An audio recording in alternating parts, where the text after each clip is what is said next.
ഏയ് അണ്ണേ, ഏയ് എന്നെ പാണ്ടി.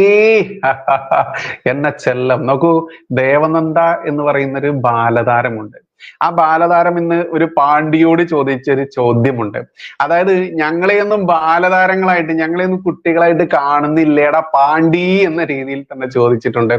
മറ്റൊന്നല്ല, നമ്മൾക്കറിയാം 2024 മലയാള സിനിമ സംസ്ഥാന ചലച്ചിത്ര അവാർഡുകളൊക്കെ പ്രഖ്യാപിച്ചു.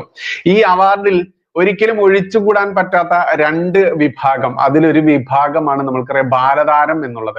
ഈ ബാലതാരത്തെ എത്ര കണ്ട് ഒഴിവാക്കി, അതല്ലെങ്കിൽ ബാലതാരത്തെ കാണാൻ പറ്റിയില്ല, ഈ കേരളത്തിലെ കുഞ്ഞു മക്കളുടെ അഭിനയം കാണാൻ പറ്റിയില്ല ആ പാണ്ടിക്ക് എന്ന് പറയുമ്പോൾ, ഒരു പാണ്ടിയെ ജൂറി ചെയർമാനായിട്ട് നിയമിച്ചിട്ടുള്ള ഇവിടുത്തെ നരഭോജി കമ്മ്യൂണിസ്റ്റുകളും ഇനി അതിനെതിരെ നാവടക്കാതെ ബലാത്സംഗ വീരന്മാരെയൊക്കെ ആദരിച്ചുകൊണ്ട് അവാർഡ് നേടിയവനെയൊക്കെ തോളോട് തോൾ ചേർത്ത് പിടിച്ച് നെഞ്ചത്തോട് ചേർത്ത് നിർത്തുന്ന ഹൈബി ഈഡന്മാരും ഒക്കെയുള്ള കോൺഗ്രസ്സുകാരൊക്കെയുള്ള ഈ നാട്ടിൽ എങ്ങനെയാണ് നമ്മുടെ സഹോദരി സഹോദരങ്ങൾ, കുഞ്ഞു പെൺമക്കളൊക്കെ ജീവിച്ച് ഇനി മുന്നോട്ട് പോവുക എന്നുള്ളത് വലിയ ചോദ്യചിഹ്നം തന്നെയാണ്. കഴിഞ്ഞ ദിവസം നമ്മൾ കണ്ടു, ആലുവയിൽ നിന്ന് കയറിയിട്ടുള്ള ഒരു സഹോദരിയെ, വെറും 19 വയസ്സുള്ള ഒരു സഹോദരിയെ എന്തോ സുരേഷോ എന്തോ പേരുള്ള ഒരു മദ്യപാനി പിടിച്ച് ചവിട്ടി, നട്ടെല്ലിന് ചവിട്ടി, ഓടുന്ന ട്രെയിനിൽ നിന്ന് പുറത്തേക്ക് ചവിട്ടി എറിഞ്ഞു. ആ കുട്ടിയുടെ കൂട്ടുകാരിയുള്ള മറ്റൊരു സഹോദരിയെ ഉപദ്രവിക്കാൻ നോക്കി. ആ കുട്ടി ഭാഗ്യം കൊണ്ട് പെട്ടു. വാതിലിലുള്ള കമ്പിയിൽ പിടിച്ചു തൂങ്ങി മറ്റു യാത്രക്കാർ പിടിച്ച് രക്ഷപ്പെടുത്തി എന്നുള്ളതൊക്കെ നമ്മൾ കണ്ടു. ആ നട്ടെല്ലിനും അതല്ലെങ്കിൽ തലയ്ക്കും ഗുരുതരമായി പരിക്കേറ്റാം ആ പെൺകുട്ടി, 19കാരിയുള്ള ആ പെൺകുട്ടിയുടെ നില ഇന്നും അതീവ ഗുരുതരമായിട്ട് ഈ മണിക്കൂറിലും തുടരുന്നു. ഇവിടെയാണ് മദ്യപാനിയായിട്ടുള്ള സുരേഷ് എന്ന് പറയുന്ന, അയാളുടെ പേര് സുരേഷ് എന്ന് തന്നെ തോന്നും, ഇവിടെ സുരേഷുമാർക്കും കഞ്ചാവടിയനും ബലാത്സംഗ വീരന്മാർക്കുമൊക്കെ സ്റ്റേറ്റ് അവാർഡ് വരെ കൊടുത്തുകൊണ്ട്, എടാ കള്ളടിക്കുന്നവനും കഞ്ചാവടിക്കുന്നവനും പെണ്ണ് പിടിക്കുന്നവനുമാണടാ ഈ കേരളത്തിൽ, അതല്ലെങ്കിൽ ക്രൂരമായിട്ടുള്ള കൊലപാതകങ്ങൾ നടത്തുന്ന ആളുകൾക്കാണടാ ഈ കേരളത്തിൽ മുഖ്യമായുള്ള സ്ഥാനം എന്ന് തെളിയിച്ചിട്ടുള്ള പിണറായി വിജയന്റെ സർക്കാരിലെ ഏറ്റവും അവസാനത്തെ ഉദാഹരണം തന്നെയാണ് കഴിഞ്ഞ ദിവസം പുറത്തു വന്നിട്ടുള്ള കേരള സംസ്ഥാന സിനിമ ജൂറി സംസ്ഥാന അവാർഡ്. എന്തായാലും ജൂറി ചെയർമാൻ കുട്ടികളുടെ അവകാശങ്ങളെ കാണാതെ പോയതിൽ കടുത്ത അമർഷമുണ്ട്. മികച്ച ബാലതാരത്തിനുള്ള അവാർഡ് നൽകാത്തതിൽ ദേവനന്ദ. കാരണം ദേവനന്ദയ്ക്ക് അവാർഡ് കിട്ടണമെന്നല്ല, നമുക്കറിയാം മാളികപ്പുറം എന്ന് പറയുന്ന ആ സിനിമയിൽ അഭിനയിച്ച ആ കുട്ടിയാണ്. അത്തരത്തിൽ ഒട്ടേറെ കുട്ടികൾ കഴിഞ്ഞ 2024 മലയാള സിനിമയിൽ അഭിനയിച്ചിട്ടുണ്ട്. ആ സിനിമകളിൽ ഒന്നുമുള്ള കുട്ടികളെ ഈ പറയുന്ന അണ്ണൻ പാണ്ടി കണ്ടില്ല. പാണ്ടിക്ക് കാണേണ്ട ആവശ്യമില്ല. കാരണം പാണ്ടി കാണുന്നത് ഒരേ ഒരാളെ മാത്രമാണ്. കഞ്ചാവടിച്ചും MDMA അടിച്ചുകൊണ്ടും പെണ്ണ് പിടിച്ചും ബലാത്സംഗ കേസിലും അതല്ലെങ്കിൽ കഞ്ചാവ് കൈവശം വെച്ച കേസിലും അറസ്റ്റിലായ ഒരു വേടൻ എന്ന പേരിൽ കമ്മ്യൂണിസ്റ്റുകാരും കോൺഗ്രസ്സുകാരും ഇസ്ലാമിക ജിഹാദികളും മുന്നോട്ട് വെക്കുമ്പോൾ അവനെ കണ്ടുകൊണ്ട് അവാർഡ് കൊടുക്കുന്ന ഈ ഡാഷ്മോൻ പാണ്ടി ഈ കുഞ്ഞു മക്കളുടെ വിഷമം കണ്ടില്ലെങ്കിലേ അത്ഭുതമുള്ളൂ. ഇനി നമ്മുടെ കഞ്ചാവടിയൻ MDMA-കാരൻ ബലാത്സംഗ കേസ് പ്രതി, അതല്ലെങ്കിൽ ഏറ്റവും ക്രൂരമായിട്ട് സ്ത്രീകളോട് പെരുമാറുന്ന ആ ചെറ്റയുണ്ടല്ലോ, വേടൻ എന്നറിയപ്പെടുന്ന ആ നാറി വലിയ കേരളത്തിലെ ഗാനരചയിതാവാണത്രേ. അവന് രചിച്ച ഗാനം ഏതെന്നറിയാമോ? അതിലെ 2 വരി ഞാൻ പറയാം. കുതന്ത്ര തന്ത്ര മന്ത്രമൊന്നും അറിയില്ലടാ, കുടിച്ച കള്ളമൊന്നും പറയില്ലടാ. ഒന്നുകൂടെ പറയാം. കുതന്ത്ര തന്ത്ര മന്ത്രമൊന്നും അറിയില്ലടാ, കുടിച്ച കള്ളമൊന്നും പറയില്ലടാ. വയലാർ എഴുതുമോ ഈ വരികൾ? ഇവൻ അവാർഡ് കൊടുത്തില്ലെങ്കിലേ അത്ഭുതമുള്ളൂ. നോക്കൂ, കള്ളും കുടിച്ച് കഞ്ചാവ് അടിച്ച് പെണ്ണും പിടിച്ച് ബലാത്സംഗവും ചെയ്ത് നടക്കുന്ന ഒരു സൈക്കോ ക്രിമിനൽ, ആ ക്രിമിനൽ വായിൽ തോന്നിയ കള്ളും കുടിച്ച് കഞ്ചാവിനെയും കുറിച്ചുമൊക്കെ പാടിയ അതിന് മികച്ച ഗാനരചയിതാവിനുള്ള അവാർഡ് കൊടുത്തില്ലെങ്കിലേ അത്ഭുതമുള്ളൂ. മാളികപ്പുറം അടക്കമുള്ള സിനിമയിൽ അഭിനയിച്ച നമ്മുടെ കുഞ്ഞു മക്കൾക്ക് അവാർഡ് കൊടുത്താലേ അത്ഭുതമുള്ളൂ. കൊടുത്തു കഴിഞ്ഞാൽ അത്ഭുതമില്ലല്ലോ. അതാണ് ദേവനന്ദ അടക്കമുള്ള ഒട്ടേറെ കുഞ്ഞു മക്കൾ ഒരുപാട് സിനിമകളിൽ 2024 അഭിനയിച്ചു മലയാള സിനിമയിൽ. അവർക്കൊന്നും അവാർഡ് കൊടുക്കാൻ മാത്രമുള്ള ക്വാളിറ്റി ഇല്ല അത്രയും. നോക്കൂ, ഗാനം രചിച്ച, അതിന് മഞ്ഞുമ്മൽ ബോയ്സ് എന്ന് പറയുന്ന ജനപ്രിയ സിനിമ, നമ്മൾക്ക് എല്ലാവർക്കും അറിയാതെ ജനപ്രിയ സിനിമ തന്നെയാണ്, എല്ലാവരും കയറി കണ്ട സിനിമ തന്നെയാണ്. അതിൽ പക്ഷേ ആ ഗാനം കേട്ട സമയത്ത് നമ്മൾ ആരും അറിഞ്ഞില്ല അത് കഞ്ചാവടിച്ചും MDMA അടിച്ചുകൊണ്ടും ബലാത്സംഗം ചെയ്തുകൊണ്ടും നടക്കുന്ന ഒരു സൈക്കോ ക്രിമിനൽ എഴുതിയ വരികളാണെന്ന് നമ്മൾ ആരും അറിഞ്ഞില്ല. ആ പാട്ടിലെ വരികൾ എന്താണ്? ഇങ്ങനെയാ വരുന്നത്: കുതന്ത്ര തന്ത്ര മന്ത്രമൊന്നും അറിയില്ലടാ, കുടിച്ച കള്ളമൊന്നും പറയില്ലേടാ. ഇതാണ് ഈ ഡാഷ്മൻ, ഈ ചെറ്റ ചെയ്തിരിക്കുന്നത്. ബലാത്സംഗം ചെയ്ത് നടക്കുന്ന ആളുകളെ നമ്മൾ ചെറ്റ എന്നല്ലാതെ മറ്റെന്താ വിളിക്കാം? ഇനി ഈ ചെറ്റ വലിയ മഹാപുരുഷനാണ്. ആർക്കൊക്കെ എന്നറിയാമോ? ഒരുപാട് കോൺഗ്രസ് നേതാക്കന്മാർക്കും കമ്മ്യൂണിസ്റ്റ് മന്ത്രിസഭയിലുള്ള ആളുകൾക്കൊക്കെ. അവരോടൊക്കെ എനിക്ക് ഒറ്റ കാര്യം പറയാനുള്ളൂ: ഈ കഞ്ചാവടിയനെ, ഈ MDMA വീരക്കാരനെ, ഈ ബലാത്സംഗ വീരക്കാരനെ ഒരു ദിവസമെങ്കിലും നിന്റെയൊക്കെ വീട്ടിൽ കൊണ്ടുപോയി പാർപ്പിക്കാനുള്ള നട്ടെല്ല് കാണിക്കണോ. ഇവിടെ ഹിന്ദുത്വ വിരുദ്ധത, RSS വിരുദ്ധത, BJP വിരുദ്ധത, രാജ്യവിരുദ്ധത മാത്രമല്ലാതെ ആ ചെറ്റയ്ക്ക് എന്താണ് ഈ സമൂഹത്തോട് സംസാരിക്കാനുള്ളത്? ആ ചെറ്റ ഈ സമൂഹത്തിലേക്ക് ഉയർത്തിവിട്ട സന്ദേശം എന്താണ് എന്ന് പച്ചയ്ക്ക് ഞാൻ ചോദിക്കുമ്പോൾ നിങ്ങൾക്കത് രുചിച്ചോളണമെന്നുമില്ല. അപ്പോൾ എൻ്റെ അടുത്ത് പറയും സഭ്യമായ ഭാഷയിൽ സംസാരിക്കുക എന്നുള്ളത്. ഒരു ബലാത്സംഗ വീരൻ, ഒരു MDMA കഞ്ചാവ് വീരനോട് ഈ സഭ്യതയെ ഈ നിലയിൽ നിന്ന് നിങ്ങൾ പ്രതീക്ഷിക്കാവോ? കാരണം ദേവനന്ദ അടക്കമുള്ള കുഞ്ഞു മക്കളെ കാണാത്ത ആ ജൂറി ഉണ്ടല്ലോ, പ്രകാശ് രാജ് എന്ന് പറയുന്ന ഒരു പാണ്ഡി ഉണ്ടല്ലോ, ഒരു പാണ്ഡി ഇവിടുത്തെ മലയാള ഭാഷ പോലും അറിയാത്ത ഒരുത്തനെ ഇവിടുത്തെ മലയാള സിനിമയുടെ ജൂറി ചെയർമാനായി നിയമിച്ചിട്ടുണ്ടെങ്കിൽ അതിന് ഒരേ ഒരു കാരണമേ ഉള്ളൂ, മറ്റൊന്നുമല്ല, ഹിന്ദു വിരുദ്ധത, BJP വിരുദ്ധത, RSS വിരുദ്ധത എന്നത് മാത്രമാണ്. അതുകൊണ്ട് തന്നെ ആ പാണ്ഡിയോട് നമ്മുടെ എല്ലാം പ്രിയപ്പെട്ട യുവരാജ് ഗോകുൽ ഉണ്ടല്ലോ, ചാനൽ ചർച്ചകളിലൊക്കെ നിങ്ങൾ കണ്ടിട്ടുണ്ടായിരിക്കും. യുവരാജ് ഗോകുൽ ഇതിനു വേണ്ടി പറഞ്ഞ കുറച്ച് വരികൾ ഫേസ്ബുക്കിൽ കുറിച്ചിരുന്നത് എന്തെന്നറിയാമോ? അതിപ്പോൾ മോള് മാളികപ്പുറം എന്ന സിനിമയിൽ അഭിനയിച്ചു, നല്ല പേര് കിട്ടി. അത് വന്ന് ജൂറിമാമയ്ക്ക് അലർജി.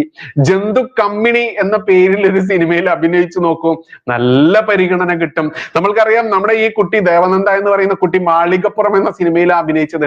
മാളികപ്പുറം ആരാണെന്ന് നമ്മൾക്കറിയാം.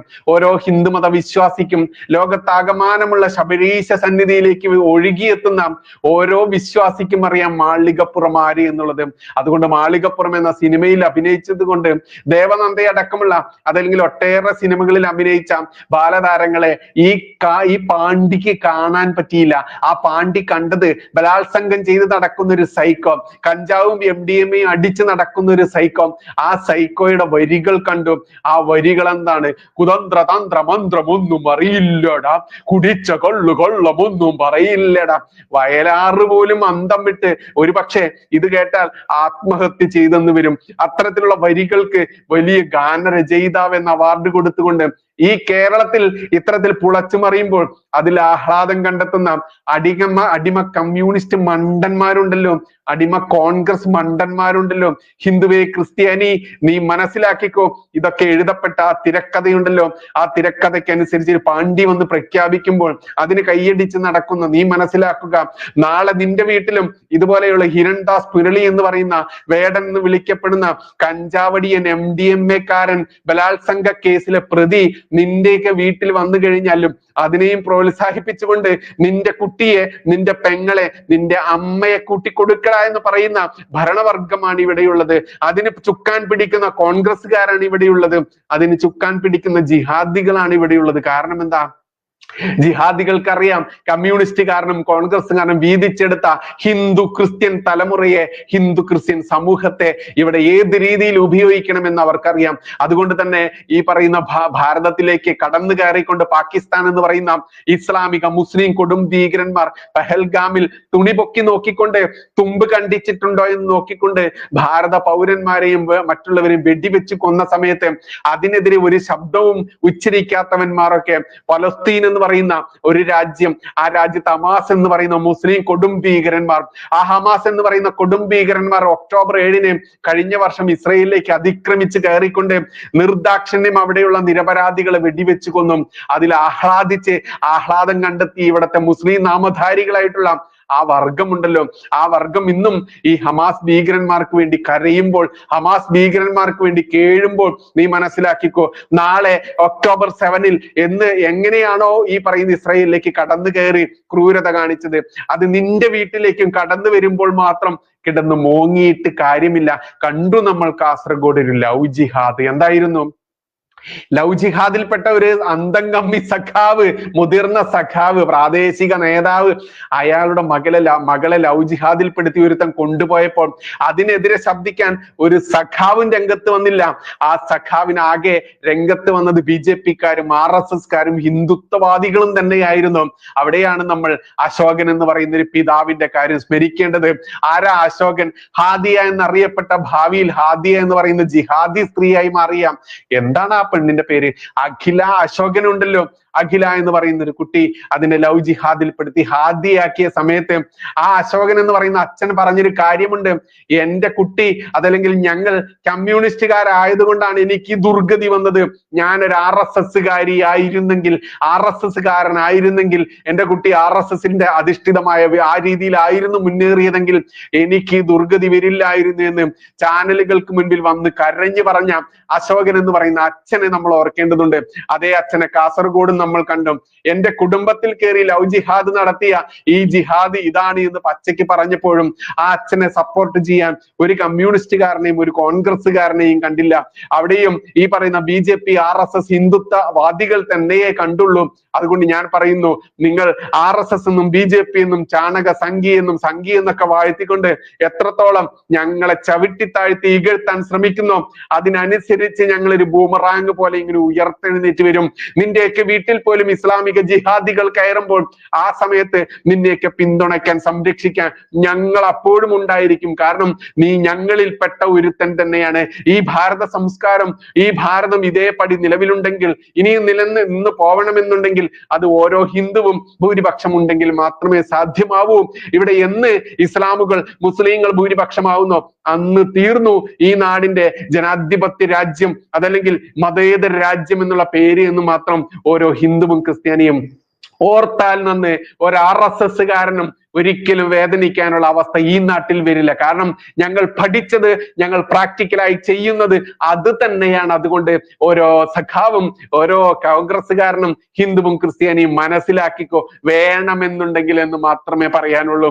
എന്തായാലും ചലച്ചിത്ര അവാർഡ് കൊടുത്ത ഈ അവാർഡിന്റെ ജോയ് മാത്യു എന്ന് പറയുന്ന ഒരു സിനിമാ നടൻ തന്നെ രംഗത്ത് വന്നിട്ടുണ്ട്. അദ്ദേഹം പറഞ്ഞ വാക്കുകൾ കേൾക്കേണ്ടത് തന്നെയാണ്. കാരണം MDMA-യും കഞ്ചാവും അടിച്ച് ബലാത്സംഗ കേസിൽ പ്രതിയായിട്ടുള്ള ഒരു ചെറ്റയ്ക്ക് അവാർഡ് കൊടുക്കുന്ന ചെറ്റകൾ കാണില്ല ഇവിടത്തെ ബാലതാരങ്ങളെ. ആ ചെറ്റകൾ ഭരിക്കുന്ന ഈ നാട്ടിൽ എങ്ങനെയാണ് മലയാളി നീ പ്രബുദ്ധനാവുക? ജോയ് മാത്യു ചോദിക്കുന്നു. ഇങ്ങനെയാണ് അദ്ദേഹം ചോദിക്കുന്നത്.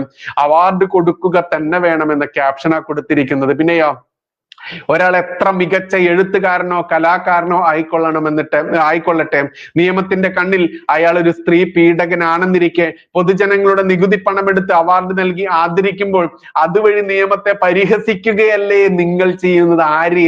ഇവിടെ ഭരിക്കുന്ന കമ്മ്യൂണിസ്റ്റുകൾ ചെയ്യുന്നത്. അതിന് ചുക്കാൻ പിടിക്കുന്ന ഹൈബി ഈഡനെ പോലെയുള്ള കോൺഗ്രസ്സുകാരെ വളർത്തുന്ന ഇവിടുത്തെ കോൺഗ്രസ് പാർട്ടി ചെയ്യുന്നത്. അവാർഡ് നൽകേണ്ടയാൾ സ്ത്രീ ശാക്തീകരണമെന്നും അബലകൾക്ക് ആശ്രയമാണ് എന്ന് നാഴികയ്ക്ക് 40 വട്ടം പറയുന്ന നമ്മുടെ മുഖ്യമന്ത്രിയും അപ്പോൾ ചെയ്യേണ്ടത് എന്താണെന്ന് വെച്ചാൽ അർഹതയ്ക്കുള്ള അവാർഡ് പ്രഖ്യാപിക്കുകയും വ്യക്തി എന്ന നിലയ്ക്കുള്ള അയാളുടെ സാമൂഹ്യ വിരുദ്ധതയ്ക്കുള്ള ഒരു സ്പെഷ്യൽ അവാർഡ് കൂടി പ്രഖ്യാപിക്കുക. അപ്പോൾ പിന്നെ അവാർഡ് ജേതാവ് ആ വഴിക്ക് വരില്ല. ഒരാൾ എത്ര മികച്ച എഴുത്തുകാരനോ കലാകാരനോ കൊള്ളട്ടെ, നിയമത്തിന്റെ കണ്ണിൽ അയാൾ ഒരു സ്ത്രീ പീഡകനാണെന്നിരിക്കെ പൊതുജനങ്ങളുടെ നികുതി പണമെടുത്ത് അവാർഡ് നൽകി ആദരിക്കുമ്പോൾ അതുവഴി നിയമത്തെ പരിഹസിക്കുകയല്ലേ നിങ്ങൾ ചെയ്യുന്നത്? അതിലൂടെ നൽകുന്ന സന്ദേശം എന്താണ്? അവാർഡ് നൽകേണ്ടയാൾ സ്ത്രീ ശാക്തീകരണമെന്നും അബലകൾക്ക് ആശ്രയമാണ് എന്ന് നാഴികയ്ക്ക് 40 വട്ടം പറയുന്നു മുഖ്യമന്ത്രിയും. അപ്പോൾ ചെയ്യേണ്ടത് ഇത്തരത്തിലാണ് അദ്ദേഹം പോകുന്നത്. ഗുണപാഠം: ഇങ്ങനെയുള്ളവർ ഭാവിയിൽ സ്ത്രീ പീഡന പ്രക്രിയ ഉപേക്ഷിച്ച് നല്ല കുട്ടികളായി മാറും. നോക്കൂ, കട്ടെടുത്ത മുതൽ തിരിച്ചു കൊടുത്താൽ കള്ളനെ വെറുതെ വിടുന്ന നാടാണ് നമ്മളുടേത്. മറ്റൊന്നു കൊണ്ടുമല്ല. ശബരിമലയിൽ എത്രയോ കിലോ കണക്കിന് സ്വർണവും അതിലേറെ പണവും കട്ടെടുത്തിട്ടുള്ള സഖാക്കന്മാർ, ആ സഖാക്കന്മാരൊക്കെ വലിയ മേനി നടിച്ച് ദേവസ്വം ബോർഡ് എന്ന ആ ഒരു ഭരണത്തിന് കീഴിൽ നടക്കുമ്പോൾ അവരെ ഇന്നും കുറ്റം പറയാനോ അവർക്കെതിരെ ഉപരോധം തീർക്കാനോ അവർക്കെതിരെ പ്രതിഷേധിക്കാനോ ഇവിടുത്തെ ഹിന്ദുക്കളോ ഹിന്ദുത്വ സംഘടനകളോ ഇവിടെ ദേശീയത എന്നും പറഞ്ഞു നടക്കുന്ന സംഘികളുടെ ലേബലിലുള്ള രാഷ്ട്രീയ പാർട്ടിയോ മുന്നോട്ട് വരാത്തിടത്തോളം കാലം എന്തേ ശബരിമല ആചാര ലംഘനം നടക്കുന്ന സമയത്ത് ആചാര അനുഷ്ഠാനം ലംഘിക്കാൻ വരുന്നവരെ തടയാൻ വേണ്ടി ഇറങ്ങിയ ഒരു ഹിന്ദുവും ഒരു ഉണ്ണികൃഷ്ണൻ പോറ്റിയുടെ വീട്ടിലേക്കോ എന്തിനേറെ എന്താ മുരാരി ബാബുവിന്റെ വീട്ടിലേക്കോ എൻ വാസുവിന്റെ വീട്ടിലേക്കോ എന്തേ ഒരു പ്രതിഷേധം സംഘടിപ്പിക്കാത്തത്? അവിടെ തന്നെയാണ് ഇതെല്ലാത്തിനും പിറകിൽ അവനവന്റെ കാര്യം തന്നെയാണ്, രാഷ്ട്രീയ ലക്ഷ്യം തന്നെയാണ് എന്ന് ഇവിടുത്തെ സാധാരണക്കാരായിട്ടുള്ള നിരപരാധികളായിട്ടുള്ള നിഷ്കളങ്കരായിട്ടുള്ള അതുമല്ലെങ്കിൽ ഒരു രാഷ്ട്രീയത്തിലും പിടിപാടോ ഒരു രാഷ്ട്രീയത്തിലും അത്ര ചായ്വില്ലാത്ത ഒരു ഏകദേശം മീഡിയ ലെവലിൽ നിൽക്കുന്ന ആളുകളുടെ വോട്ട് നേടണമെന്നുണ്ടെങ്കിൽ നീയൊക്കെ പ്രവർത്തിച്ച് കാണിക്കേണ്ടതുണ്ട്. ഇവിടെ ഈ പറയുന്ന ശബരിമല ആചാര അനുഷ്ഠാന ലംഘനങ്ങൾക്കെതിരെ നടത്തിയ വലിയ പ്രക്ഷോഭം നമ്മൾ കണ്ടതാണ്. ആ പ്രക്ഷോഭമൊന്നും ഉണ്ണികൃഷ്ണൻ പോറ്റിയുടെ വീട്ടിലേക്ക് കണ്ടില്ല, എൻ വാസു എന്ന് പറയുന്ന ഈ പറയുന്ന ദേവസ്വം ബോർഡ് പ്രസിഡന്റിന്റെ വീട്ടിലേക്ക് കണ്ടില്ല, മുരാരി ബാബുവിന്റെ വീട്ടിലേക്ക് കണ്ടില്ല എന്നുള്ളത് ഓരോ സാധാരണക്കാരും വിലയിരുത്തുന്നുണ്ട്. അതുകൊണ്ട് തന്നെ ഇവിടുത്തെ രാഷ്ട്രീയ കൂട്ടിക്കൊടുപ്പുകാരെ തിരിച്ചറിയാനുള്ള വേദി തന്നെയാണിത്. അതുകൊണ്ട് തന്നെ ഈ അവാർഡ് നിർണയിച്ച ഈ പറയുന്ന പാണ്ഡി ഉണ്ടല്ലോ, ഈ പാണ്ഡി കൊടുത്ത അവാർഡ് കഞ്ചാവ് MDMA ബലാത്സംഗ വീരനും ഒക്കെ കൊടുക്കുമ്പോൾ അതിലും കയ്യടിച്ച് പ്രോത്സാഹിപ്പിക്കുന്ന പ്രബുദ്ധൻ പറയുന്ന പേരാണ് ഞാൻ. പ്രബുദ്ധനാണ് 100% ഈ പറയുന്ന സാക്ഷരത നേടിയ 100% ലിറ്ററസി നേടിയവനാണെന്ന് പറയുമ്പോൾ നിന്റെ ലിറ്ററസി ഇതിനെത്രയുണ്ടോ ഇതിനേക്കാളുണ്ടോ എന്ന ചോദ്യം ഏതെങ്കിലും ഒരാൾ ചോദിച്ചാൽ എങ്ങനെയാണ് അയാളെ കുറ്റപ്പെടുത്താനാവുക എന്നത് ഓരോ മണ്ടൻ ഹിന്ദുവും ഓരോ മണ്ടൻ ക്രിസ്ത്യാനിയും മലയാളികളായിട്ടുള്ളവർ ചിന്തിക്കേണ്ടതുണ്ട്. നന്ദി, നമസ്കാരം. ജയ് ഹിന്ദ്, ജയ് ശ്രീറാം.